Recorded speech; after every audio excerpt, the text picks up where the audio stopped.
মহালয়ার পুণ্যতিথিতে নন্দীগ্রামের সোনাচূড়াতে শহীদ পরিবার ও ভূমি আন্দোলনে আহতদের পাশাপাশি নন্দীগ্রামের কিছু প্রান্তিক মানুষকে পুজোর উপহার তুলে দেন রাজ্যের বিরোধী দলনেতা তথা নন্দীগ্রামের বিধায়ক শুভেন্দু অধিকারী। অনুষ্ঠান শুরুর আগে আরজি করের মৃত ডাক্তারের আত্মার শান্তি কামনায় গীতা পাঠও হয়।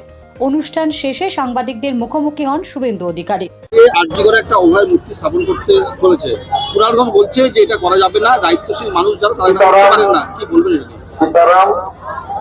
আমি যার নাম বললেন তার কথা তো উত্তর দিই না, উনি অনেক বড় মাপের নেতা। জুনিয়র ডাক্তাররা যে উদ্যোগ নিয়েছেন সেইটা তাদের নিজস্ব সিদ্ধান্ত এবং মূর্তি স্থাপন তো করা যাবে না।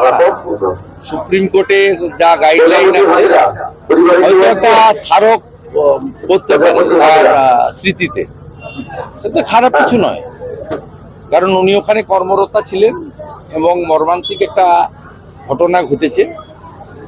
তার স্মৃতিকে অক্ষয় অমর করে রাখার জন্য যদি উদ্যোগ নেন, সেটা সরকারের বা এনআরএস কর্তৃপক্ষ, আরজিকর কর্তৃপক্ষেরও উচিত অনুমোদন দেওয়া।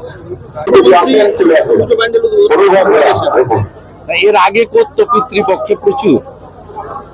আমরা গোটা পশ্চিমবঙ্গ জুড়ে সনাতনীরা আওয়াজ করার পরে উনি কালকে একটা জায়গায় গেছিলেন, যেতেই পারেন, নিজেই বলেছেন যে আমি পিতৃপক্ষে পুজো উদ্বোধন করব না।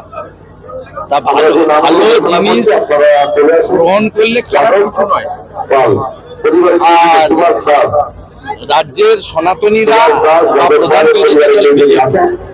বা রাজ্যের বিরোধী দলনেতা হিসেবে আমরা সমালোচনা করি আর সুপরামর্শ, এটা সুপরামর্শ হিসেবে যদি গ্রহণ করে থাকেন খারাপ কিছু নয়। পিতৃপক্ষে পুজোর উদ্বোধন করা যায় না, মাতৃপক্ষে করতে হয়। সবগুলো ইনকমপ্লিট, কোনটাই কমপ্লিট হয়। মুখ্যমন্ত্রী যাদের চোখ দিয়ে